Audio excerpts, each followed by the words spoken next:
अच्छा माशाल्लाह माशा, जो हम पढ़ा दें हम पढ़ लेंगे, देखी जाएगी। ठीक है जनाब, चलें जी, करें जी स्टार्ट।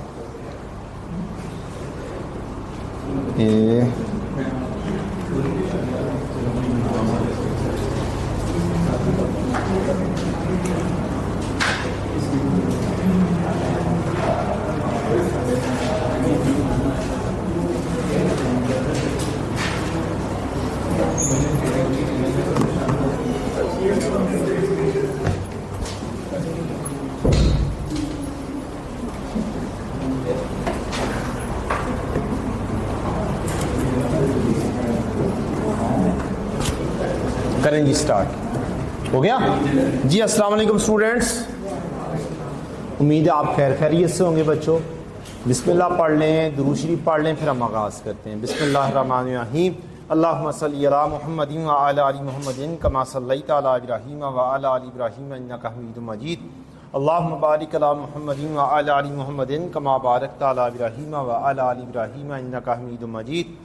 रब्बि इश्रह ली सदरी व यस्सिर ली अमरी वहलुल उक़दतम मिन लिसानी यफ़क़हू क़ौली।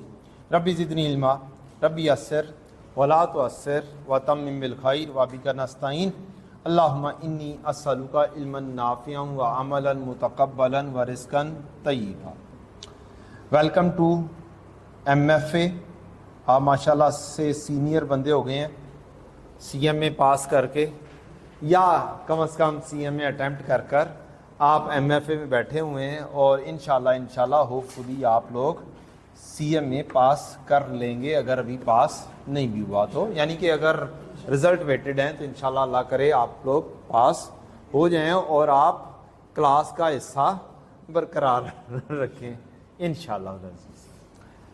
तो सबसे पहले आगाज़ करते हैं अल्लाह के नाम से। और आज चूँकि पहला दिन है, दुआएं हमने पढ़ ली हैं, लेकिन दुआओं का मतलब पढ़ते हैं। भले आप शायद सुबह से एक दो क्लासेस में मतलब सुन रहे हो, या आपने पहले से समझा हो, फिर भी मैं इस क्लास की वसातत से दुआओं का मतलब ज़रूर डिस्कस करूँगा, फिर हम आगे बढ़ेंगे। रब्बी ए मेरे रब इशराह खोल दे ली मेरे लिए सदरी मेरा सीना व यस्सिर और तू आसान फरमा दे ली मेरे लिए अमरी मेरा काम। तो अल्लाह तू हमारा MFA क्या कर दे, आसान फरमा दे। वहलुल और खोल दे उक़दतन गिरा मिल लिसानी मेरी ज़ुबान की यफ़क़हू वो समझ जाएं कौली मेरी बात को। आई क्या वाले हमारी बात को आसानी से क्या हो समझ जाएं। पेपर में बैठ के भी इस दुआ को ज़हन में लेकर आना है, करने से पहले, पेपर करने से पहले पढ़ना है, ज़हन में ये लेकर आना है जो सी चीज़ मुझसे लिखी जाए वो क्या हो, आई क्या वाले को समझ लग जाए। बाज़ औक़ात हमारी राइटिंग ऐसी हो जाती है, बाज़ औक़ात हम स्पीड में लिख रहे होते हैं। अल्लाह ताला की तरफ से आसानी आएगी, दुआ की होगी तो इंशाल्लाह लाजमी तौर पर इंशाल्लाह क्या होगा, काम में आसानी आएगी और आपसे वो चीज़ अच्छी प्रोड्यूस खुद ब खुद हो जाएगी। ऑब्वियसली मेहनत करनी है, नॉलेज हासिल किया होगा तो ऑब्वियसली वो चीज़ प्रोड्यूस होगी। लेकिन बाद औक़ात क्या होता है, पेपर में बैठे हुए चीज़ें भूल जाती हैं। भूल भी जाए तो दुआ पढ़ लें, इंशाल्लाह चीज़ें याद भी आ जाएंगी, प्रोड्यूस भी हो जाएंगी इंशाल्लाह। रब्बी है मेरे रब यस्सिर तू आसान फरमा दे, वला तो अस्सिर और तू इसमें मुश्किल ना डाल, व तम्मिम बिल खैर और तू तमाम कर दे, मुकम्मल फरमा दे बिल खैर खैर के साथ। और इस चीज़ को क्या कर, जब हमने शुरू किया काम, जौन सा भी काम शुरू किया, इसे क्या हो खैर के साथ मुकम्मल फरमा दे। वाबी का नस्ताइन और हम तुझी से ही मदद तलब करते हैं। अल्लाहुम्मा इन्नी अस्सअलुका ए अल्लाह मैं सवाल करता हूँ इल्मन नाफ़िअन ऐसे इल्म की जो नफ़ा बख्श हो, व अमलन मुतक़ब्बलन और ऐसे अमल की जो मकबूल हो, व रिज़्क़न तय्यबा और ऐसे रिज़्क़ की जो तय्यब हो, पाक हो।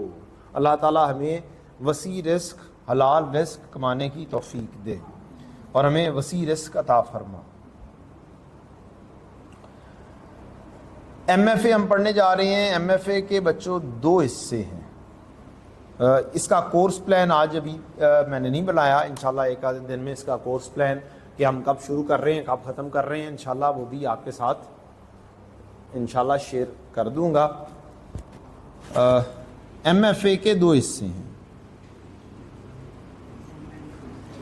एक को फाइनेंशियल बोला जाता है, दूसरे को क्या बोला जाता है, मैनेजेरियल बोला जाता है करंट स्कीम के तहत। तो ये जो फाइनेंशियल हिस्सा है ये तो आपको पढ़ाएगा वसीम अकरम, मीन्स मैथमेटिकल जो हिस्सा है, और जो मैनेजेरियल हिस्सा है ये आपको पढ़ाएंगी इंशाल्लाह मिस साइमा।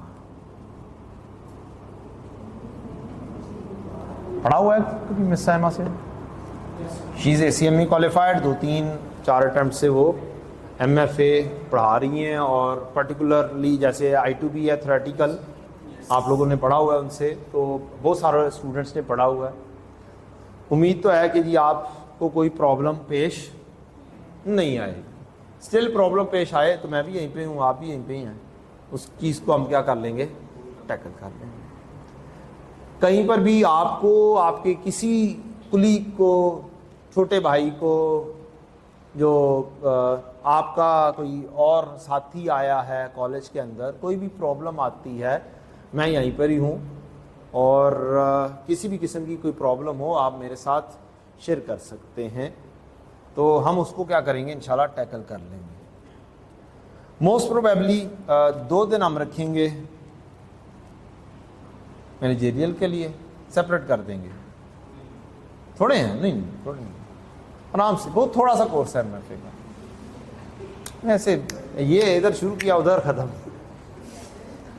तो ज़रूरत पड़ेगी तो मैं अब 4 वाले जो हैं मैथमेटिकल एरिया से उससे हिस्सा उधर दे दूंगा, 3-3 कर देंगे। ठीक, ये अभी आप सोच रहे हैं ना कि जी 2 बहुत कम है, हालांकि 2 बहुत है, 1.5 घंटे की 2 क्लासेस। तो ये ऐसे ख़त्म होता है कोर्स, टेंशन नहीं लेनी आपने। MFA का कोर्स बहुत कम है, बहुत कम है, बहुत इजी है। आधी चीज़ें आपने पहले से पढ़ रखी हैं। फॉर एग्जांपल हम डिसीजन मेकिंग करते हैं, पढ़ी है डिसीजन मेकिंग, CMA में पढ़ी है ना, कुछ कॉन्सेप्ट डेवलप्ड है ना। ठीक, अब आपने बस क्या करनी है, यहाँ पे भी डिसीजन मेकिंग पढ़नी है, लॉन्ग टर्म के हिसाब से पढ़नी है, पहले शॉर्ट टर्म के हिसाब से पढ़ी। तो कुछ कॉन्सेप्ट्स वही वाले आएंगे, पढ़ने में कोई मुश्किल पेश नहीं आएगी। जो सी चीज़ CMA में पढ़ाने में 2 दिन लगते हैं, वो अब आधे लेक्चर के अंदर वो रिवाइज होके क्या हो जाएगी, डील हो जाएगी इंशाल्लाह। तो ये है सिलसिला। अब मैं ज़रूर पढ़ाता, मैं ज़रूर तजर्बा करता आपके ऊपर, लेकिन मेरा दिल नहीं कर रहा तजर्बा करने का। मैं नहीं चाहता कि मैं तजर्बा करूं। स्कीम चेंज होने जा रही है, एक ही दफ़ा तजर्बे करेंगे नई स्कीम के अंदर सही तरीके से। वैसे ये ड्रास्टिकली चेंज होने जा रहा है, ये वाला सब्जेक्ट जो सुनने में आया सबसे ज़्यादा जो चेंज होने जा रहा है वही वाला सब्जेक्ट चेंज होने जा रहा है। तो छेती छेती करके की कर लो, चुप करके ऐसे टाइम के विच की कर लो, क्लीयर कर लो, क्योंकि एक पैटर्न सेट हुआ होता है, हमारे पास पास पेपर मौजूद होते हैं, उनसे हमें अंदाज़ा हो जाता है कि एग्जामिनर किस किस्म के सवाल पूछता है। ले जनाब, तो हम अल्लाह का नाम लेके आगाज़ करते हैं। कोई लगभग 5-6 चैप्टर हैं जो मैथमेटिकल हैं। ठीक, उनमें एक चैप्टर है पहला डिसीजन मेकिंग का, लॉन्ग टर्म डिसीजन मेकिंग है हमारी, कौन सी है, वहाँ से हम आगाज़ करेंगे क्योंकि हमने ये वाली चीज़ पढ़ी हुई है।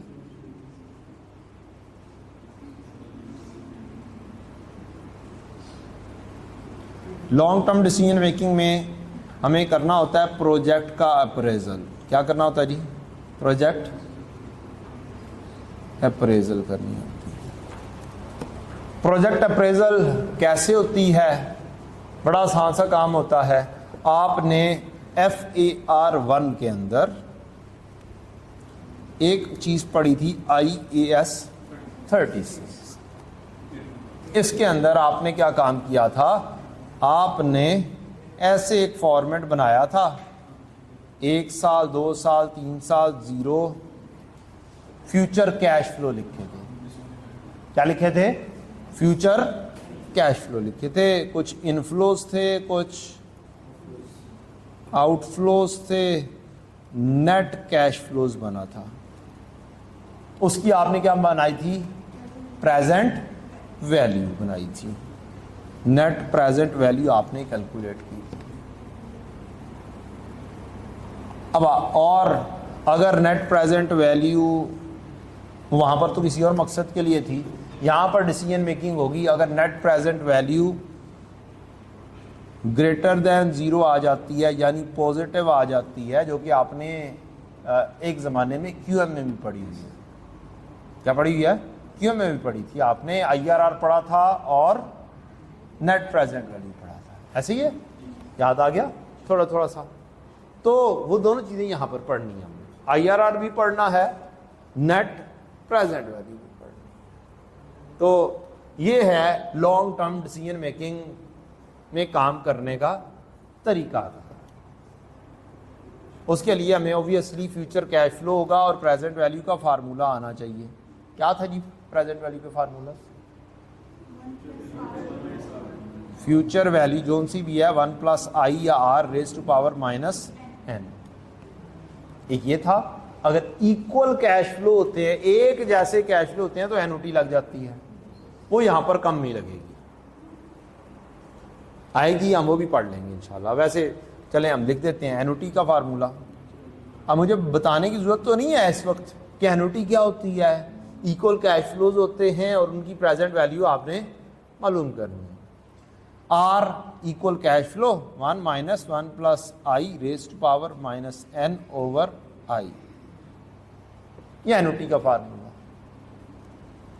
क्यों मैं सीखा था। फिर R1 में किसी हद तक आपने पढ़ा, फिर अब कम पढ़ रहे हैं आप, MFA में पढ़ने जा रहे हैं ये वाले फार्मूलाज। Let's start. बुरा तो नहीं बना रहे आप लोग कि यार आदमी नाल ही जड़ा है ना सर ने शुरू कर देता है काम? बना लो बेशक, मुझे कुछ फर्क नहीं पड़ता।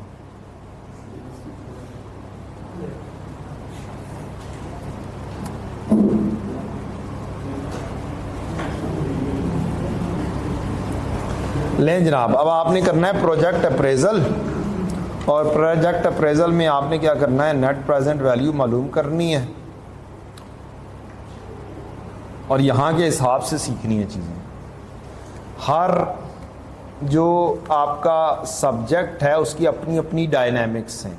नॉलेज वही है, थोड़ा थोड़ा सा क्या होगा, जिद्दत आती जाएगी। आप जैसे जैसे बड़े होते जाएंगे वैसे वैसे क्या होगा, नॉलेज में इजाफा होता जाएगा, उसकी निटी ग्रिटीज अलहदा से आती जाएंगी। बेस मैंने आपको बता दिया। अब आपने कैपिटल एक्सपेंडिचर की क्या करनी है? एवेल्यूएशन करनी है। क्या करनी है? कैपिटल एक्सपेंडिचर की एवेल्यूएशन करनी है कि आप कैपिटल एक्सपेंडिचर करें ना करें, लॉन्ग टर्म इन्वेस्ट करें ना करें, फैक्ट्री लगाएं ना लगाएं, प्लांट खरीदें ना खरीदें। प्लांट आएगा 5 साल, उसने क्या करना है? फ्यूचर के कैश फ्लोज जनरेट करने हैं। 7 साल 8 साल उसके फ्यूचर के कैश फ्लोज जनरेट करने। तो अब आपने डिसीजन करना है ये वाले प्लांट में, ये वाले प्रोजेक्ट में एक्सपेंडिचर किया जाए या ना किया। Got the point? ये हमारा हो गया बैकग्राउंड। तो आपका क्या होगा? आपको जो कॉस्ट पड़ी अलॉन्ग विद एसोसिएटेड बेनिफिट, आपने उसका क्या करना है? दोनों को आज की डेट के ऊपर रखकर सोचना है। Means net present value calculate करनी है। आपके सामने एक कैश फ्लोज हैं। ये कौन सा कैश फ्लो है? आउटफ्लो है। ये क्या है? आउटफ्लो। एक्सपेंडिचर हो रहा है, खर्चा हो रहा है, इन्वेस्टमेंट हो रही है, और ये उससे हासिल होने वाले क्या हैं? बेनिफिट्स हैं। अब 5वें साल के ऊपर जाकर इसने क्या होना है? एक रेजिडुअल वैल्यू भी जनरेट कर कर देनी एंड पर, मीन्स बेच दिया जाए और कुछ कैश उससे भी हासिल होगा। तो अब अगर देखा जाए तो बेनिफिट्स कितने हैं,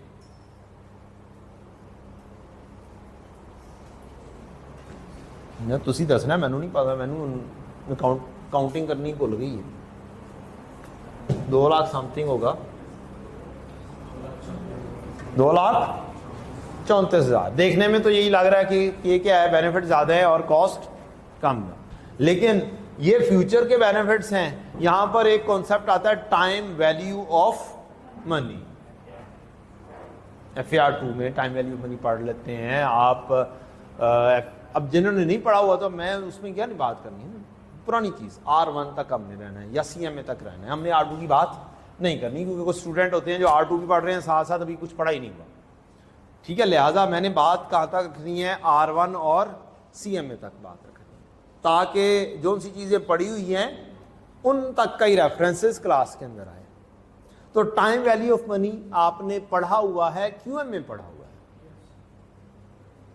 जब आपने उसकी वैल्यू मालूम करनी है, या वैसे ही इन्फ्लेशन पड़ी हुई है आपने कि इन्फ्लेशन की वजह से क्या होगा, ये जो कैश फ्लोज है इनकी वर्थ आज वो नहीं होगी, तो आपने क्या करना है, जस्ट इनकी प्रेजेंट वैल्यू मालूम करनी है। प्रेजेंट वैल्यू किस चीज के ऊपर वर्कआउट होगी, एक अदद रेट लिया जाएगा, उस रेट को क्या बोला जाता है, उसका पुराने जमाने में डिस्काउंट रेट बोला जाता था, आज के इसके ज़माने में कॉस्ट ऑफ कैपिटल बोला जाएगा। क्या बोला जाएगा, cost of capital, cost of investment बोला जाएगा, रेट ऑफ रिटर्न बोला जाएगा, रिक्वायर्ड रेट ऑफ रिटर्न बोला जाएगा, रिक्वायर्ड कॉस्ट ऑफ कैपिटल बोला जाएगा। पहले जस्ट एक डिस्काउंट रेट पड़ा था ना, आज उसके नाम क्या है, कई नाम हो गए कि इन्वेस्टमेंट कर रहे हैं तो उससे क्या होगा, किस हद तक जनरेशन होती है। तो अब हमने क्या करना है, टाइम वैल्यू ऑफ मनी का, इन्फ्लेशन की वजह से अपॉर्चुनिटी ऑफ इन्वेस्टमेंट है, अनसर्टनिटीज़ की वजह से सिंपल इंटरेस्ट, कंपाउंड इंटरेस्ट की कहानी आ जाएगी। हम क्या करेंगे, हम इसकी प्रेजेंट वैल्यू मालूम करेंगे, इसी का ही कॉन्सेप्ट करते हैं, टाइम वैल्यू ऑफ मनी मालूम करते हैं। कोई एक रेट आप डिसाइड करेंगे, कितना आसान रेट है, 10%। चलें, नॉर्मली ज़्यादातर हमारा फॉर्मेट जो होगा, मैं उस फॉर्मेट के ऊपर जा रहा हूँ, ज़्यादातर हमारा फॉर्मेट जो होगा ना वो इस तरीके से चलेगा। आज जीरो टाइम के ऊपर क्या हो रही होगी, इन्वेस्टमेंट हो रही होगी। 1 साल के बाद हम तसव्वुर करेंगे ये सारे कैश फ्लोज आ रहे हैं। क्या तसव्वुर किया जाएगा, 1 साल के बाद, ये जो 1 है आफ्टर 1 ईयर है, मीन्स अगर आज 1 जनवरी 2025 है तो जो कैश फ्लो जनरेट होंगे वो कंसिडर ये किया जाएगा 31 दिसंबर 25 को हो रहे, ठीक। और अगर कोई कैश फ्लो अगले साल के शुरू के बयान किए गए होंगे तो उसको क्या कंसिडर करेंगे, करंट ईयर के एंड के, ठीक। क्या तस्वीर करेंगे, करंट ईयर के एंड के, मीन साल के शुरू की कहानी कोई भी नहीं आनी, अगले साल के शुरू का मतलब करंट ईयर का क्या है, एंड, मीन सेकंड ईयर का शुरू। यहां पे नहीं लिखा जाएगा, यहां पे लिखा जाएगा ईयर एंड के, बस ये चीजें में रखनी। 0 1 2 3 4 5 क्या चीज थी, 190 आपने जीरो टाइम पे क्या किया, इन्वेस्टमेंट किया। 190 यहां पर आप क्या कर देंगे, आउटफ्लो। इसी के ही सामने एंड रेजिडुअल वैल्यू भी लिख सकते हैं, अगली लाइन में लिखना चाहे अगली लाइन में लिख दें। रेजिडुअल वैल्यू कौन सी होगी, 5 साल के बाद जो हासिल होना है, 5 साल के बाद कितना हासिल हो जाना है, 4000, इसको भेज देने से 4, यहां पर भी लिख सकते हैं, अगली लाइन में लिखना चाहें, ये आपकी मर्जी। फिर बाकी के फ्यूचर के कैश फ्लोज आए, कितने कितने आए, 70 50 40 40 30, 70 50 40 40 और 30, सही लिखे है ना मैंने, सही, ये आपकी आ गई net future cash flows 190 zero time पे 190 70 50 40 40 और 34। अब आपने मालूम करनी है प्रेजेंट वैल्यू। एक बंदा जिसने इन्वेस्टमेंट की, जैसे आप लोगों ने फर्ज करें इन्वेस्टमेंट की और आपका रिक्वायर्ड रेट ऑफ रिटर्न, आपकी डिमांड है रिक्वायर्ड रेट ऑफ रिटर्न, आपकी डिमांड है कि मुझे 10% प्रॉफिट जनरेट होना चाहिए है, तो आपने कहा required rate of return, required cost of capital, क्या अल्फाज यूज कर रहा हूं, COC स्टैंड्स फॉर, बोलो जी, कॉस्ट ऑफ कैपिटल। मैं बाद में शॉर्ट में लिख दिया करूंगा, याद रखिएगा। COC stands for cost of capital. Rate of return में भी मैं हो सकता है ROR लिख दूं, तो थोड़ी बहुत चीजें क्या होगी आपको ज़हन में बैठ जाएंगी। रिक्वायर्ड रेट ऑफ रिटर्न या रिक्वायर्ड कॉस्ट ऑफ कैपिटल कितना डिसाइड किया था, 10%। आपकी डिमांड है कि 10% हासिल होना चाहिए है, तो अब आप इसको 10% के ऊपर क्या करेंगे, प्रेजेंट वैल्यू के ऊपर लेकर आएंगे। एक जमाना था आप यहां पे लिखा करते थे प्रेजेंट वैल्यू फैक्टर, लिखते थे, कुछ लोग लिखते थे, कुछ लोग शॉर्टकट में काम कर लेते थे। मेरी आदत है मैं शॉर्टकट में काम करवाता हूँ, मीन्स खाम में हमें इजाफी काम करने की जरूरत नहीं है कि हम हर जगह पर क्या लिख रहे हों, प्रेजेंट वैल्यू फैक्टर लिख रहे हों, फिर साथ की क्या लिखें, प्रेजेंट वैल्यू लिखें और फिर नेट प्रेजेंट वैल्यू पे पहुंचे।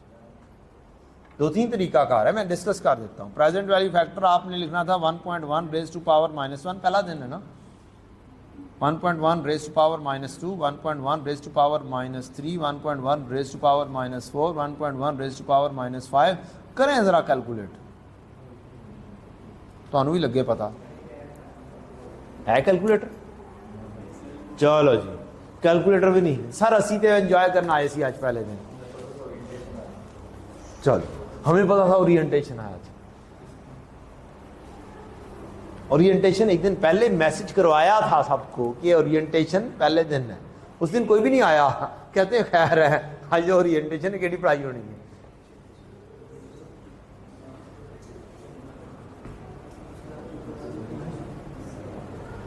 अकाउंटेंट का ध्यान किधर है,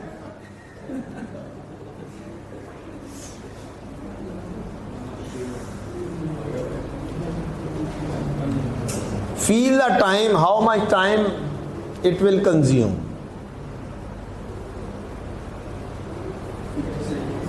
रजिस्टर भी नहीं, बुक शॉप खुली हुई है, अच्छा यहाँ पर उधार नहीं है ठीक है, बिस्मिल्लाह जनरल स्टोर से मल्ले वाले शॉप से खरीद, पैसे अब्बू जी देंगे।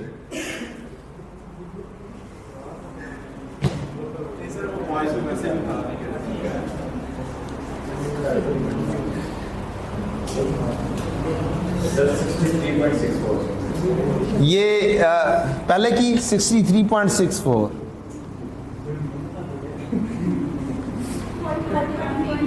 $41.32, 30.05, 27.3। लें जनाब, इतना ज़्यादा लिखना पड़ना है आपको, फिर आप सम अप करेंगे और क्या निकालेंगे, इसकी नेट प्रेजेंट वैल्यू कितनी आई। ये सारे पॉजिटिव ऐड करने हैं और ये -190 लेस करना। आप लोगों ने बचपन में QM में एक फार्मूला पढ़ा था नेट प्रेजेंट वैल्यू का, मैं लिख देता हूं, वही फार्मूला अप्लाई हो रहा है।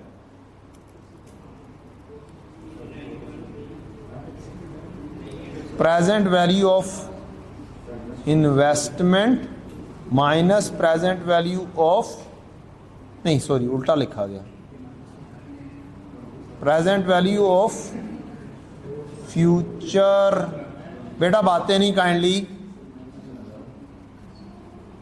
Future cash flows minus present value of investment. ये फार्मूला पढ़ा था आपने नेट प्रेजेंट वैल्यू का, वही अप्लाई हो रहा है।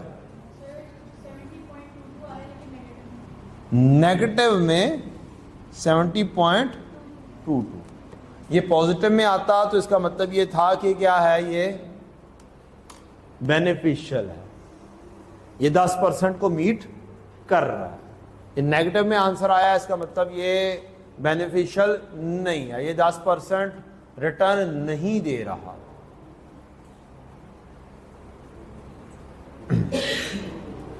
एक तरीकाकार ये है।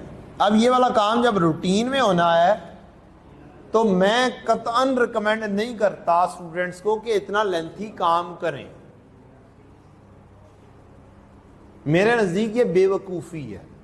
कितना टाइम आप लगाएं, आपको कैलकुलेटर को जहमत देनी है और आपने इसके अल्टरनेटिव में जो येलो किया है इसकी जगह पर आपने लिखना है नेट प्रेजेंट वैल्यू। बेटा बातें नहीं काइंडली, ये वाला आंसर गलत है।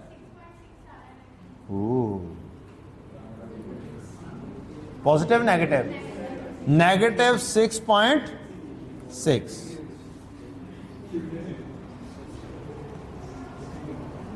कोई बात होता, वर्किंग सही है, मार्क्स पूरे। -190 प्लस कैश फ्लो कितना है जी? नहीं, ये अब आपका ये फ्यूचर कैश फ्लो है, इसको हमने फोकस करना है। बेटा बातें नहीं काइंडली, थोड़ी देर सब्र कर लें, फिर इंशाल्लाह बातें ही बातें करनी है आपने। 1.1 raise to power -1 plus 50 into 1.1 raise to power -2 plus 40 34 -3 plus 40 इंटू 1.1 पावर 4 प्लस 34 1.1 -5। अब आपने जस्ट कैलकुलेटर पर यही चीज़ पूरी लिख देनी है, तो आंसर दे देंगे। अब ये लिखने में उतना टाइम नहीं लगना, कैलकुलेटर पे बार बार कैलकुलेशन करने की जरूरत नहीं पड़नी, एक ही दफ़ा कैलकुलेशन करनी और एक ही दफ़ा आंसर आएगा। करें, आंसर दें, करके चेक करें। बाकी मैंने आपको दोनों चीज़ें सिखा दी हैं, choice is yours, it's up to you. ये आपने करना है डिसाइड कि आपने कैसे करना। मैंने रिवीजन दोनों की करवा दी। किसी को हो सकता है ये वाला तरीकाकार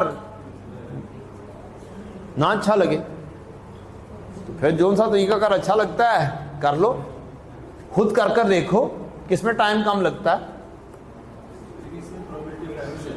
किसमें? एक्यूरेसी है, कैलकुलेटर यूज करें। प्रोबेबिलिटी ऑफ एरर तो हर जगह पे है, जहां पे गलत देखा गया वहां पे प्रोबेबिलिटी ऑफ एरर मौजूद है। अभी आपने देखा आंसर सम आपका क्या आया, गलत आया। आपने ये चीज लिख दी है सही और आंसर गलत लिखा गया। मैंने अभी बोला कोई बात नहीं, टेंशन नहीं, वर्किंग सही हुई है, ठीक है। तो इसमें बहुत कम चांसेस है एरर में, इन माय ओपिनियन। आपके ख्याल में शायद ज्यादा हो, मेरे ओपिनियन में इसमें एरर क्या, एक्यूरेसी 100% आनी है, एग्जैक्ट आंसर आएगा। माइनस में 6.69, तो राउंड ऑफ करके 6.6 लिख लें, 6.7 लिख दें, माइनस में आंसर आ गया। We will have to reject the project. हम इस प्रोजेक्ट को क्या कर देंगे, रिजेक्ट कर देंगे कि इसका जो एनपीवी है नेगेटिव में आई।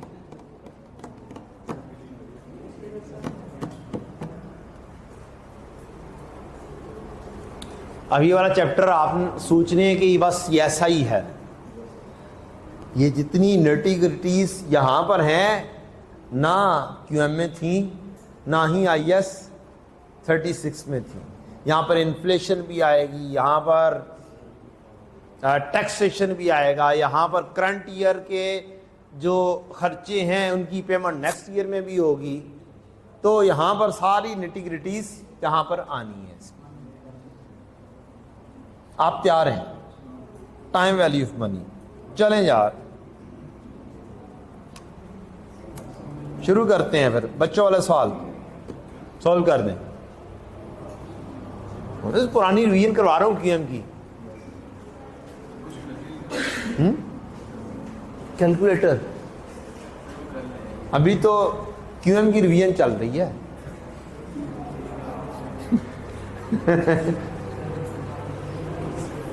बेस, अक्सर स्टूडेंट ये कहते हैं हमें तो भूल गई हुई है चीज।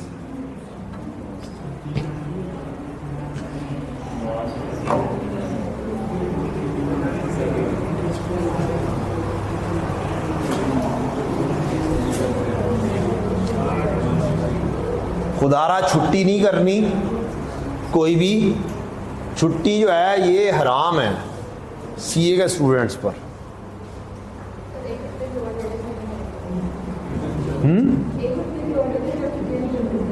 वजह एक हफ्ते की, एक हफ्ते में क्या सुखाब के पढ़ के पता नहीं क्या कर लेना आपने। वैसे भी रिजल्ट आने वाला है, दुआएं करें।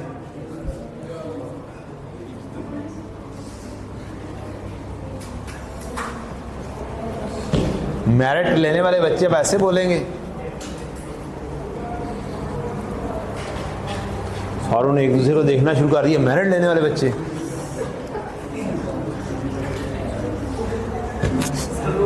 और हम रिकॉर्डेड वाली वो R2 में बोला था, R2 में ऑफर दे दी है। R2 में गोल्ड मेडल आता है ना, R2 में ऑफर दे दी है 3 लाख रुपए की।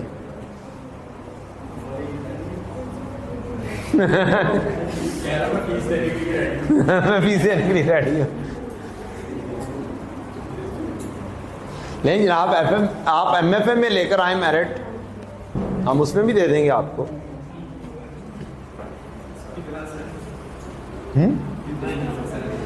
वो उसमें 1 लाख रुपए ही है, उसमें गोल्ड मेडल नहीं ना, मेरिट है ना मैक्सिमम। तो मेरिट और गोल्ड मेडल में फर्क होता है। बाकी सब में एक ही जैसी कहानी है।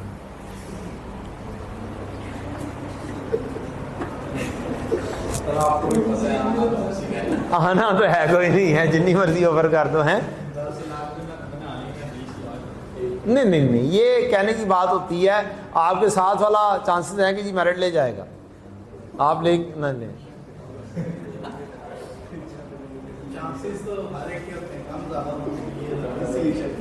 तो क्या पता आप ही ले जाएं। चांसेस की बात है, ये तो नाम ये तो रिमोट है 0.5% समथिंग। IS 37 रिमोट कंडीशन है, रिमोट प्रोविजन। मैंने भी रिमोट ही की हुई है। अ पर्सन बोरोस 1 लाख रुपया at 20% per annum simple interest for 3 years, principal with interest is repayable at maturity of the loan. I is equal to PRT. The interest amount of loan कितनी है, amount repayable at maturity कितना है, I is equal to PRT। किसी ने PRN पढ़ा हुआ है, तो लोन लिया था 1 लाख, 20% रेट है, और 3 ईयर्स के लिए आपने ये आ गया, आपको इंटरेस्ट देना पड़ेगा 60,000, और फ्यूचर में जो अमाउंट रीपे करनी है वो करनी है प्रिंसिपल प्लस इंटरेस्ट, यानी कि 1 लाख रुपया भी करना है और 60,000 भी करना है, तो टोटल वैल्यू 1,60,000 वापस करना पड़ेगी। कंपाउंड इंटरेस्ट का फार्मूला फ्यूचर वैल्यू का होगा, और वहीं से ही क्या निकला हुआ है, प्रेजेंट वैल्यू का फार्मूला। और हमें कंपाउंडिंग की ज़रूरत नहीं पड़नी, हमें डिस्काउंटिंग की ज़रूरत पड़नी है ज़्यादा।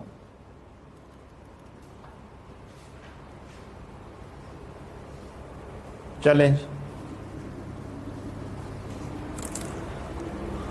बताएं आंसर। मैं क्यूएम पढ़ाना शुरू कर रहा हूँ इस वक्त, क्यूएम की रिवीजन चल रही है जो कि बहुत ज़रूरी है।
जी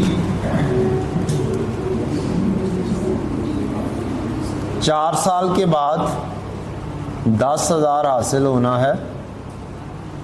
आज क्या इन्वेस्ट करें कि 4 साल के बाद 10,000 हासिल हो जाए?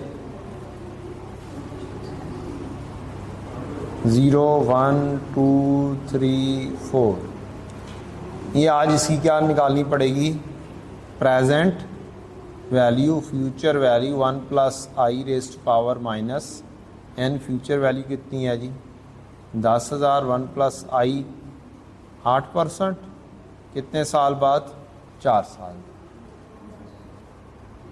कितना आंसर आया? 7350।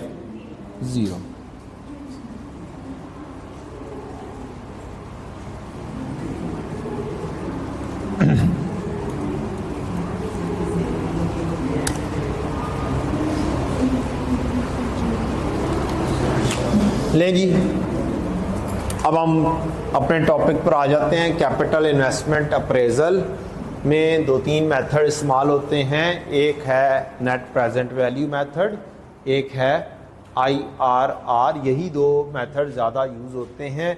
कुछ और भी यूज़ होते हैं, जैसे कि एक यूज़ होता है पे बैक पीरियड का। तो मेजरली हमारे कोर्स में क्या है? ये 2 हैं, net present value and IRR। यही कैलकुलेशन बेस्ड है ज़्यादा। पे बैक पीरियड तो ऐसे है कि आज आपने इन्वेस्टमेंट किया है तो ये वाली जो इन्वेस्टमेंट है कितने अरसे में रिकवर हो जाएगी, कितने सालों में रिकवर हो जाएगी। अगर आपका टारगेट है 4 साल में रिकवर हो जाए और वो 4 साल के अंदर ही रिकवर हो जाती है, तो इसका मतलब क्या है? पे back period less than 4 year है, गो फॉर दैट। अगर कोई इन्वेस्टमेंट आपकी डिमांड है 4 साल में रिकवर हो जाए, लेकिन वो 4 साल में रिकवर नहीं हो रही, तो इसका मतलब क्या हुआ? पे बैक पीरियड ज़्यादा है और वो फिर डिसीजन रिजेक्शन की तरफ जाएगा। तो net present value is the main की, जिससे हमने काम स्टार्ट किया था। अब आपके सामने एक सवाल है, मैंने एक सवाल आपको करवा दिया है। ये वाला सवाल अब आपके ज़िम्मे।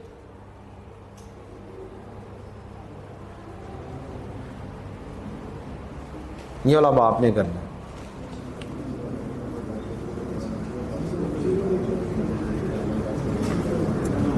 पहले प्रोजेक्ट एक ही है, नेट प्रेजेंट वैल्यू बस मालूम करें। अब इसमें QM का शॉर्टकट फार्मूला नहीं लगाना, लिख के करना है।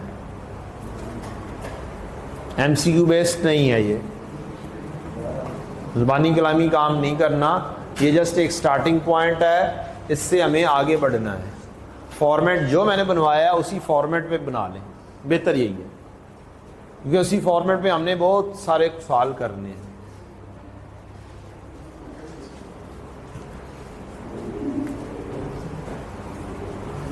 वो भी तो बड़ा टाइम है, टाइम देख के जा रहे हो कि कब ख़त्म होगा। कल रजिस्टर आने चाहिए, बॉल पॉइंट्स भी, कैलकुलेटर भी।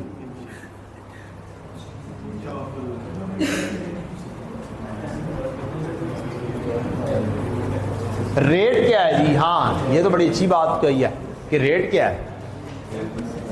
नहीं 10% नहीं है, हमने 10% ही है। 10% है जी।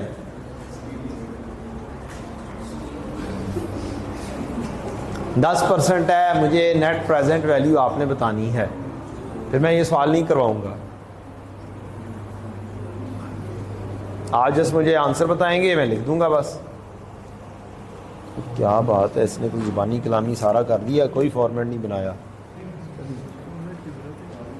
फॉर्मेट की अभी ज़रूरत ही नहीं है सर, जब ज़रूरत पड़ेगी तब लिखते रहेंगे।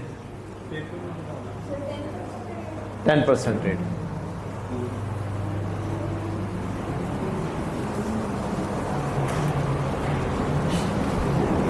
वो तो ज़ुबानी कलामी कर रहे हैं, तुसी कर लो यार, तुसी भी कर लो कुछ। मैं देख मिस्टेक निकाल लो इसकी।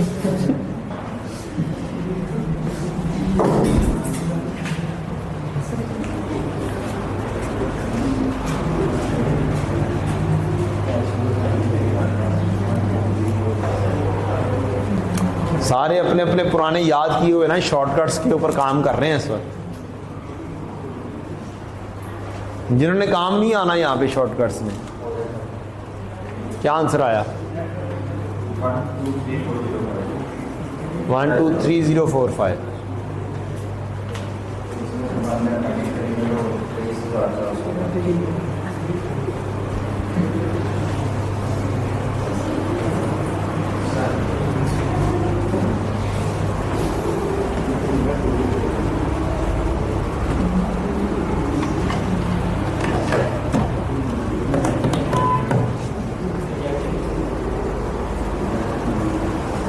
नहीं रहता तो मोबाइल के ऊपर कैलकुलेटर से कैलकुलेट कर दो ना, आंसर तो दे दो।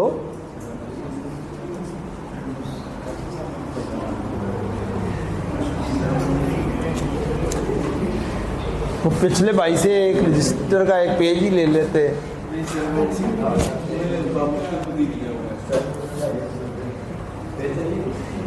देखा, वो तो ऑफर कर रहा है। और भाई कह रहा है कि पेंसिल भी चाहिए, वो भी नहीं है इसके पास। ये देखा ना कितना अच्छा भाई है। मतलब ये है करना पैसे का।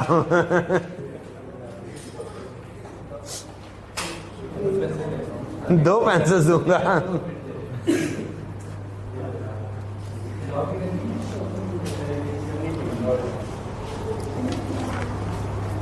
ये हमारी इस क्लास की है भाई की।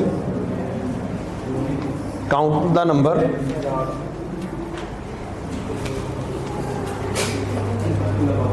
हाँ जी, क्या आंसर आया बेटा? 23.4। 23.4। लें जनाब, प्रोजेक्ट ए आपने कर लिया है। अब आपके ज़िम्मे एक प्रोजेक्ट बी है। देयर आर 2 प्रोजेक्ट्स और दोनों की इन्वेस्टमेंट डिफरेंट है। और आपसे ये पूछा जा रहा है कि जी कौन से वाले प्रोजेक्ट में आप इन्वेस्टमेंट करेंगे। डिसीजन क्या है? दोनों की इन्वेस्टमेंट डिफरेंट, दोनों के हो सकता है कैश फ्लो भी थोड़े बहुत डिफरेंट हो। तो लेकिन पूछा जा रहा है कौन से वाले प्रोजेक्ट में क्या किया जाएगा, इन्वेस्टमेंट करनी चाहिए है। तरीकाकार मैंने सिखा दिया हुआ है आपको, ये काम आपने ही करना है। इन्वेस्टमेंट अब इसमें 80,000 है, पहले वाले में लाख थी। इसके कैश फ्लो डिफरेंट होंगे।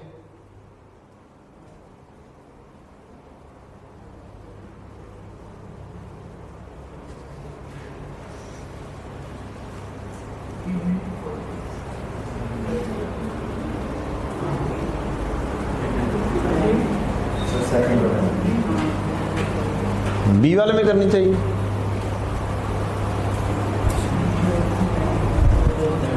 ठीक है जी, आप कहते तो मान लेते हैं।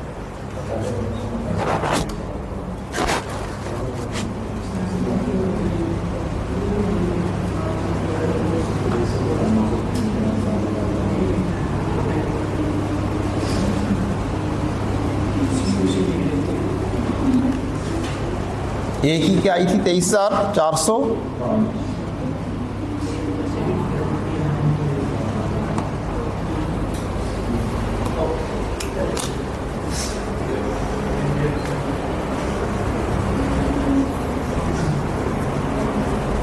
मुश्किल तो नहीं है बच्चों, ये आसान सवाल है, मैं नहीं करवा रहा। मैं जस्ट एंड पे डिसीजन का बताऊंगा। सारा काम मैंने करवा दिया, अभी तो कुछ भी नहीं है।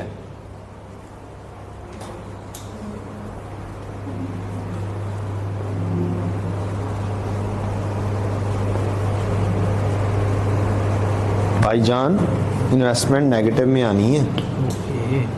एंड पे माइनस ही करूँ? नहीं, इन्वेस्टमेंट स्टार्ट भी नेगेटिव में लिखें।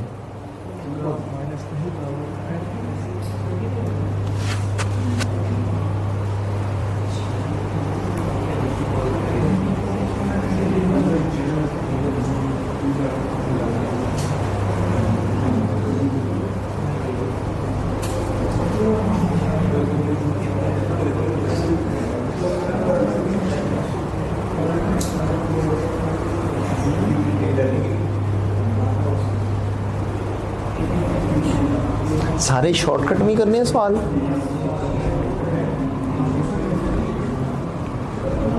इन्वेस्टमेंट कितनी लिखी है, ठीक है, इसको भी तो लेके जाए ना नीचे कैश फ्लो के अंदर।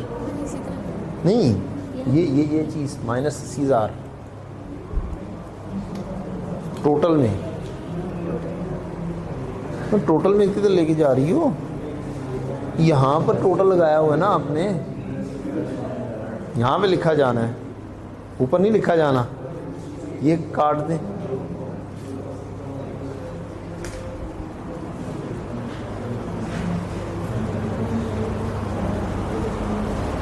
नेगेटिव में आएगी।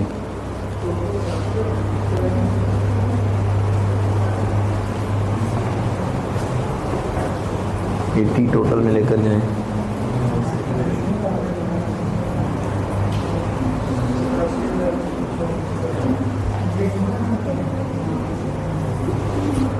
एटी टोटल में आ गया। हाँ, फ्यूचर कैश फ्लोज किधर आ रहे हैं, अच्छा ये वाले आ रहे हैं, ठीक है, ये है इससे ऊपर। हाँ, ये फ्यूचर कैश फ्लोज हैं, वो तो एंड में तो नेट प्रेजेंट वैल्यू है ना। ये बात है सर। भाईजान ये 80,000 नीचे आएगा नेट कैश फ्लो में, माइनस में। आपका भी ये 80,000 यहाँ पे आएगा माइनस में। देखा ना, गलतियाँ होती हैं, खुद करें ना तो फिर काम होता है सही। बाकी आंसर सर ये पॉजिटिव है, ये करनी चाहिए प्रोजेक्ट। अच्छा लें जनाब, नेट प्रेजेंट वैल्यू बी की क्या बनी है, 7,359। अब दोनों प्रोजेक्ट पॉजिटिव में हैं, अगर तो सेपरेट डिसीजन करना है तो इसका मतलब है दोनों क्या है, फिजिबल हैं। लेकिन अगर आपको इन दोनों प्रोजेक्ट का कंपैरिजन करना है, देन व्हाट, फिर जिसकी नेट प्रेजेंट वैल्यू ज्यादा है, जो ज्यादा बेनिफिट आज दे रहा है, वो जीत जाएगा। Means project A will win, के इसमें ज्यादा बेनिफिट है। ठीक है,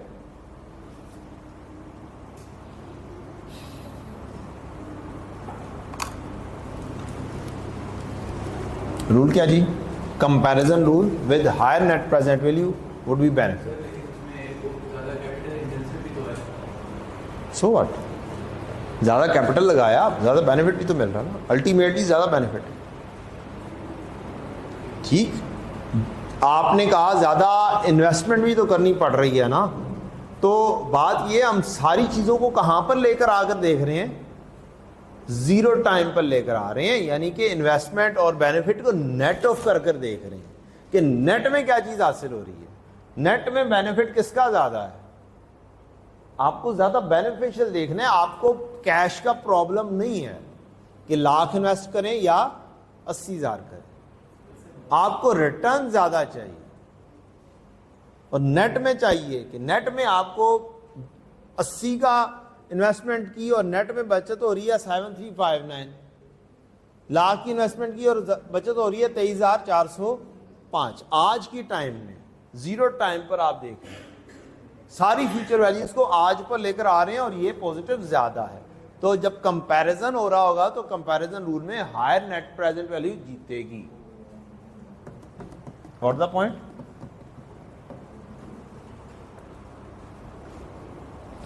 पॉजिटिव एनपीवी बताएगी कि आपके बेनिफिट ज़्यादा हैं और नेगेटिव एनपीवी बताएगी कि आपके बेनिफिट कम है इन्वेस्टमेंट से।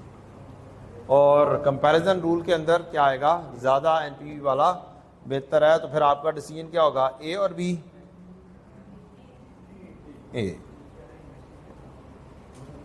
फिजिबिलिटी रूल्स यही है, पॉजिटिव अगर एनपीवी है तो yes go for that, negative है रिजेक्ट द प्रोजेक्ट।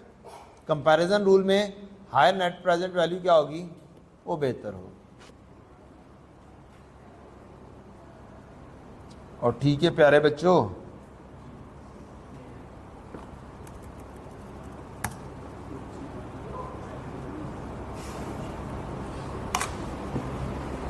पढ़ाने को दिल नहीं कर रहा, और नहीं ना पढ़ना दिल कर, कोई अच्छी बात करो फिर।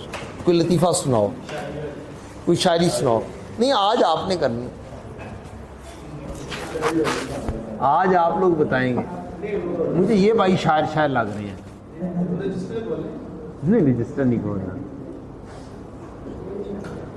ये भाई शायर है। ले जनाब, वेलकम। स्टेज के ऊपर आके यहाँ पे बैठ के भी सुना सकते हैं। ले जी भाई, स्टेज पे आना है, चलो सुनाएंगे शायरी, घर वाले भी सुनाएंगे।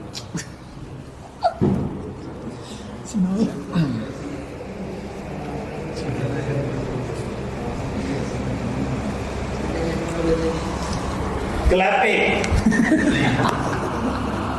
यार, क्लैपिंग करो ना भाई, को डांस देनी है ना पहले। चलें सर, शुरू करते हैं। अच्छा, बाद में clapping। चलो, अच्छा जी। शेर के हिसाब से क्लैपिंग होगी। अच्छा जी। बहार रुत में उजाड़ रस्ते, तका करोगे तो रो पड़ोगे। बहार रुत में उजाड़ रस्ते, उजाड़ रस्ते, तका करोगे तो रो पड़ोगे। किसी से मिलने को जब भी मौसम सजा करोगे तो रो पड़ोगे। किसी से मिलने को को जब भी सजा करोगे तो रो पड़ोगे। उफ, क्या दर्द, क्या दर्द। तुम्हारे वादों ने यार मुझको तबाह किया है कुछ इस तरह से। तुम्हारे वादों ने यार मुझको कुछ तबाह किया है इस तरह से कि जिंदगी में अब किसी से दगा करोगे तो रो पड़ोगे। और जिंदगी में आप किसी से दगा करोगे तो रो पड़ोगे। और मैं और ये भाई के लिए शेर ऐसे नेक्स्ट ये भाई का शेर है। मैं जानती हूँ मेरी मोहब्बत उजाड़ देगी तुम्हें भी ऐसे। मैं जानती हूँ कि मेरी मोहब्बत उजाड़ देगी तुमको भी ऐसे के चांद रातों को अब किसी से मिला करोगे तो रो पड़ोगे। कि चांद रात में किसी से मिलोगे। चांद रातों में और किसी को मिलोगे तो रो पड़ोगे। बरसती बारिश में याद रखना बरसती बारिश में याद रखना तुम्हें सताएंगी मेरी आंखें। तुम्हें सताएंगी मेरी आंखें।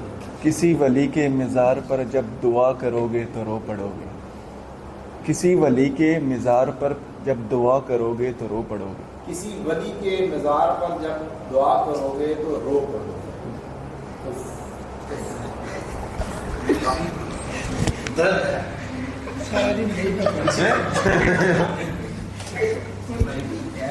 ਉਹ ਪਹਿਲੇ ਦਿੱਲੀ ਰੋ ਪੈਣ ਦਾ ਜਿਹੜਾ ਹੈਗਾ ਨਾ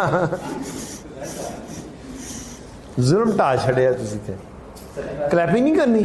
ਨਹੀਂ नहीं मज़ा आया? नहीं मज़ा आया जी। कोई कहता मुज़ाहिया शायरी सुनाओ। मुज़ाहिया आती है कोई?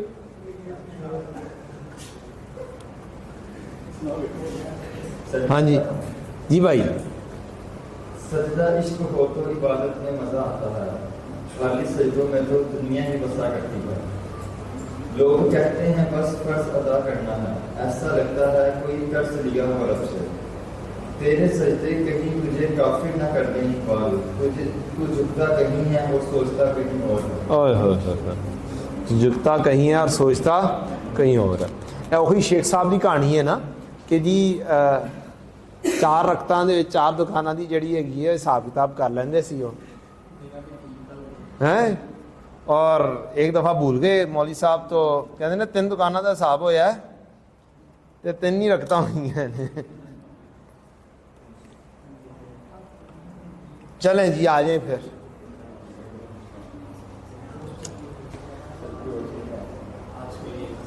अब अगली कहानी है IRR, internal rate of return. QM के अंदर शॉर्टकट चल जाता था। QM में हम कैलकुलेटर के जरिए ही IRR मालूम कर सकते थे, यहां पे नहीं। यहां पर काम लेंथी भी करना पड़ सकता है। You have to work out the NPV 2 times आपको 2 दफ़ा एनपीवी कैलकुलेट करना पड़ेगी। कोई से 2 डिस्काउंट रेट चूज़ करेंगे, एक काफ़ी लोअर और एक काफ़ी हायर।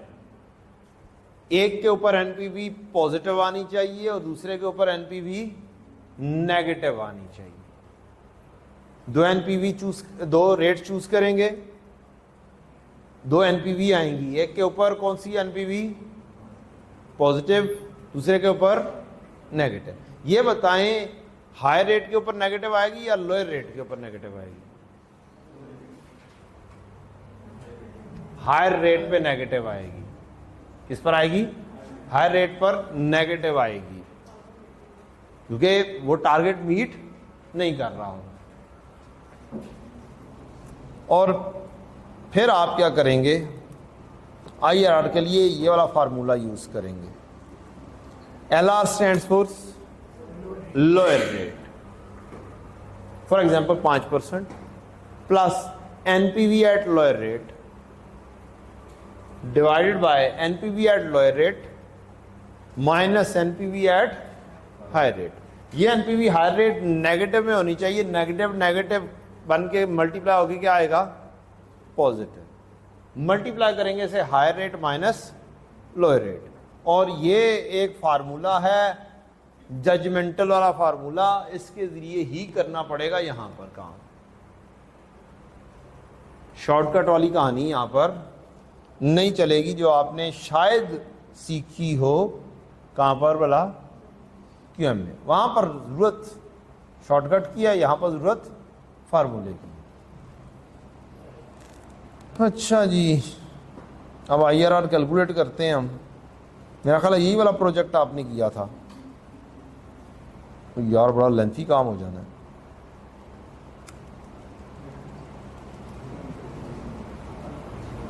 चलो, एक तो 10% चूज किया आपने और एनपीवी कैलकुलेट की हुई, ऐसे ही है? बोले जी, ऐसे ही है। चले, हमारा प्रोजेक्ट ए था, हमने एनपीवी एट 10% कैलकुलेट कर ली हुई है। कितनी आई भला? किधर गई? यहाँ कहीं पे लिखी थी हमने, वो किधर गया? पता नहीं किधर गया। 23, ये आ गया 23405। सिर्फ प्रोजेक्ट ए को करते हैं। एक आपने कैलकुलेशन कर ली हुई है 23405।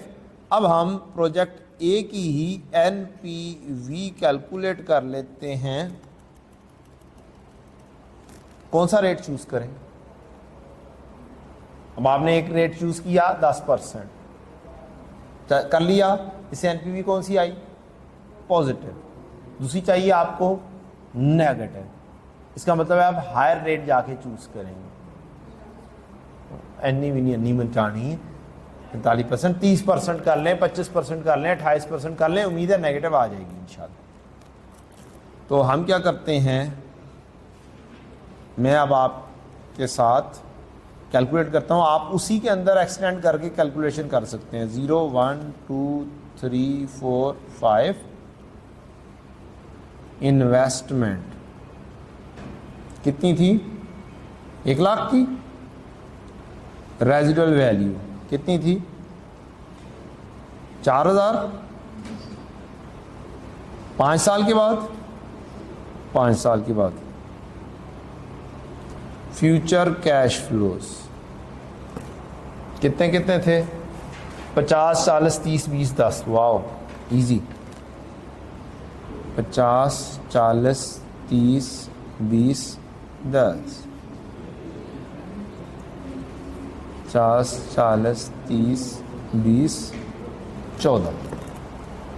अब आपने नेट प्रेजेंट वैल्यू मालूम करनी है। एनपीवी एट कितने परसेंट पे चूज कर?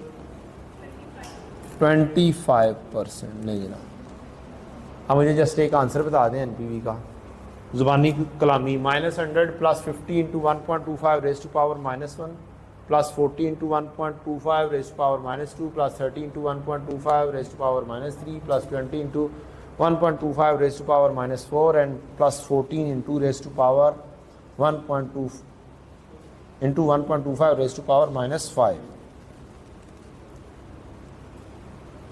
आंसर दे दो यार।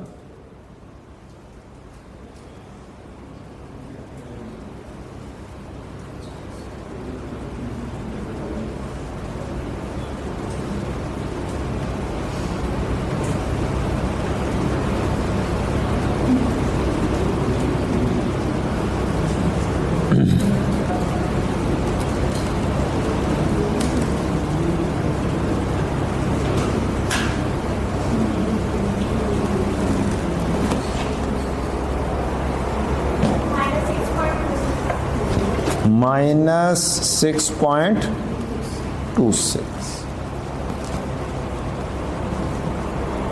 नेगेटिव में आ गई। अब हम जस्ट प्रोजेक्ट ए का क्या करते हैं, IRR मालूम करते हैं। IRR is equal to lower rate plus NPV lower rate पर NPV lower rate minus NPV higher rate into higher rate minus lower rate. ये फार्मूला है। मैं जानबूझ के इसे इस तरीके से लिखता हूँ, याद रहता है। लोअर रेट और NPV lower rate, lower rate, lower rate, lower rate, higher rate. यूं ही हायर रेट आया multiply by higher rate minus lower rate. इंशाल्लाह फार्मूला क्या होगा याद रहेगा इंशाल्लाह। लोअर रेट कितना था 0.1, NPV लोअर रेट पे कितनी थी 23.405, 23.405 डिवाइडेड बाय 23.405 माइनस 6.26। इसका मैं बात कर रहा था, माइनस माइनस क्या हो जाएगी, प्लस हो जाएगी। और मल्टीप्लाई बाय हायर रेट कितना था 0.25, लोअर रेट कितना था 0.1। अब आपने आंसर निकाल कर बताना है।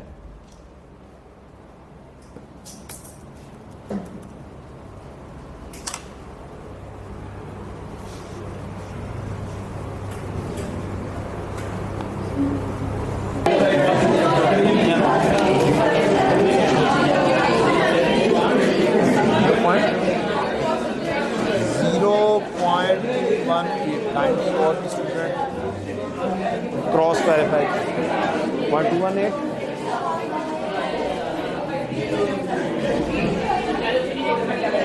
अब इसका डिस्ट्रीब्यूट क्या होगी IRR।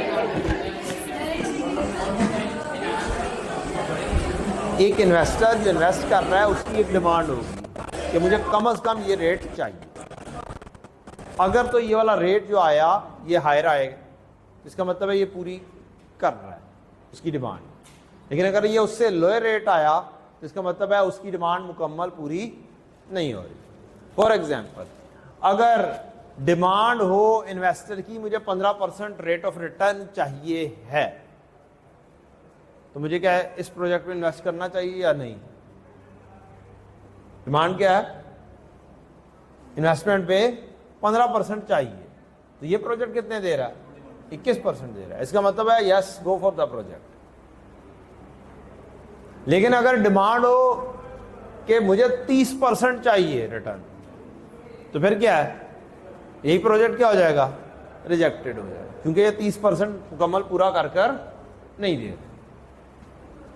ठीक है, तो हमारे क्वेश्चन में क्या था, calculate internal rate of return of the project, which project is better if cost of capital of investor is 15%। मैंने बार बार 2-3 नाम लिए हैं, cost of capital, required rate of return, required rate of investment, ये सारी चीजें डिसीजन मेकिंग के लिए।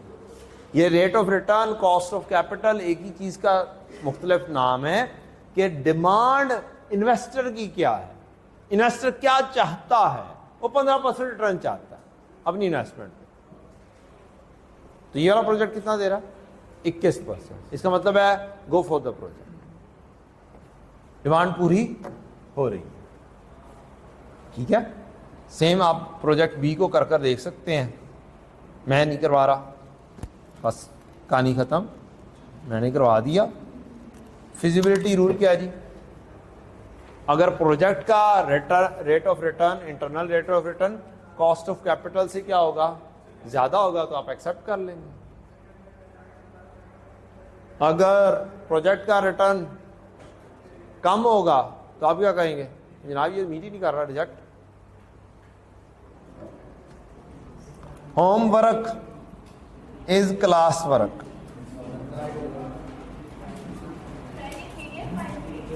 ये पीडीएफ फाइल आपको मिल जाएगी। एक आधा दिन लगेगा सिमेट्री होने में, चीज़ें मीन्स ड्राइव बननी है, फिर ग्रुप्स की डिस्क्रिप्शन में आनी है, तो एक आधा दिन लगेगा ये चीज़ सिमेट्री में आने में। फिर आपको डेली बेसिस के ऊपर क्या होगा, शाम के वक्त फाइल मिल जाया करेगी। गुड क्वेश्चन कि बुक कौन सी यूज़ करनी है, तो बुक के अंदर ICAP की बुक ले लें बेशक। मैं इंशाल्लाह कोशिश करूँगा मैं आपको जो क्वेश्चंस हैं इसके पास पेपर के, उनका एटलीस्ट सोल्यूशन अपने फॉर्मेट पे दे दूँ, ठीक। वो बुक शॉप पर रखवा दूंगा, वहाँ से ले लें। मीनवाइल आप ICAP की बुक ले लें, लेकिन बुक शॉप से डायरेक्टली जाके ना परचेज कर लीजिएगा। उसको कहिएगा कि लेटेस्ट बुक डाउनलोड करके उससे प्रिंटिंग करें।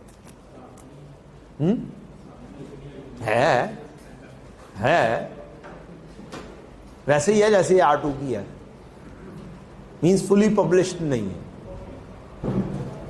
फुली पब्लिश्ड नहीं है। वैसे ही मैंने हाफ पढ़ाना है तो हाफ ही पब्लिश हो सकती है, तो हाफ के ऊपर काम हुआ है, मेरे पास इसका काम मौजूद है। NPV के सॉल्यूशन मेरे अपने फॉर्मेट पर मौजूद हैं, वो मैं इंशाल्लाह आप लोगों के साथ शेयर कर दूंगा, बुक शॉप पर रखवा दूंगा। उम्मीद है ICAP से तो ज़्यादा ही सवाल होंगे उसके अंदर, लेकिन ऑब्वियसली बेहतर यही है कि आप इसकी बुक, ICAP की बुक ले लें। फॉर्मेट के ऊपर जहाँ पर मसला आएगा उसके सॉल्यूशन आपको मिल जाएंगे, ठीक है। एटलीस्ट कंप्लीटनेस इंश्योर हो जाएगी। R1 CMA में मेरी अपनी बुक है, उसके अंदर मैंने कंप्लीटनेस इंश्योर की हुई है। यहाँ पर कंप्लीटनेस इंश्योर करने के लिए आपके पास होनी चाहिए वेदर इन शॉर्ट फॉर्म और इन हार्ड फॉर्म, जैसे आप कंफर्टेबल हो। शॉर्ट फॉर्म में तो मसला कोई नहीं है, तो हार्ड फॉर्म के अंदर मेरे नोट्स ले लें। वैसे अगर मैं दिखाऊंगा तो सारी की चीज़ें कॉपी पेस्टिंग हुई है, बुक फॉर्म में कन्वर्ट हुए हैं, चैप्टर टू चैप्टर है। थैंक यू जी। आज के लिए होमवर्क ये है कि आपने ये